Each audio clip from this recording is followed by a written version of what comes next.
somewhere along the line, Bob Jenkins came along and you kind of returned the favor that the Sid gave to you, right? And it Well, was kind of the same deal. Yeah, Bob and I are buddies. We've always been buddies. We were both newsmen originally, working at competing stations. He was at WIRE here in Indianapolis, and I was at WIBC. And we talk about racing and what happened at Winchester this weekend and everything. Mhm. So when I had a chance to replace the Turn 4 announcer, I immediately went for Bob, and he was so good. And he and I and the Speedway tried to put a whole series long radio network together in 1978.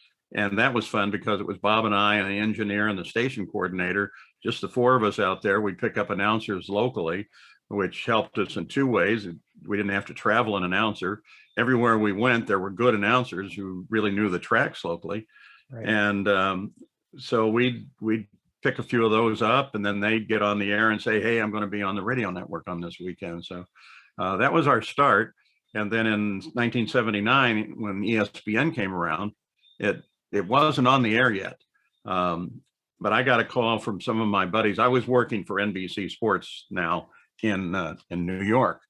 And I get this call from this guy who used to be at NBC, and he says, hey, we're going to do some racing on ESPN. And I'm like, what's ESPN? And he tells me, so it's not on the air. So what am I to think?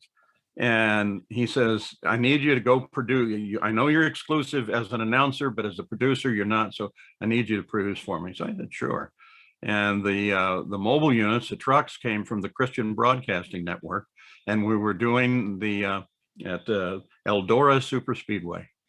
And we did everything: unloading of the cars, hot laps, testing, then all the way finally to the main. But they said, you got to hire the announcers for this. Okay. So right away I called Bob and I explained what we're doing. And Bob says, that's great. It was good money considering the day and the time. Right. And he said, well, what are we talking about here? What are we doing? And I said, look, it's a 24-hour sports network. It's never going to last. Just take the money and run. He did for the next 30 years. My nephew runs midgets a little bit, and long story short, driver couldn't do what you'd call it, like when you go somewhere and you got a car, like a signing type thing, right? Right. Yeah. And there's a pizza place out in Brownsburg. I can't remember the name of the place, and I apologize if those people are watching. And the other person they had was Bob.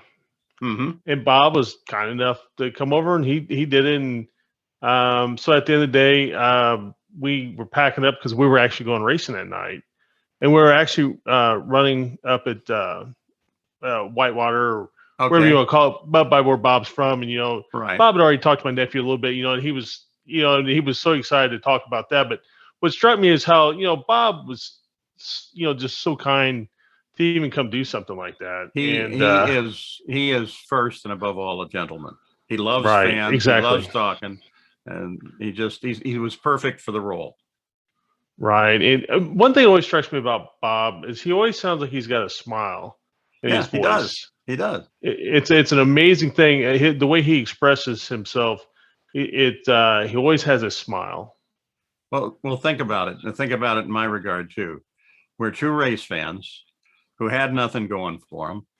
And now we're being paid to go to a race when, we'd been clambering over the back gate if we didn't have that thing going for us. So, right. We were in hog heaven. The fact that we could actually go to races, get in, have all the great credentials, and get paid to do it. That was, we were in the tall cotton then. That's right.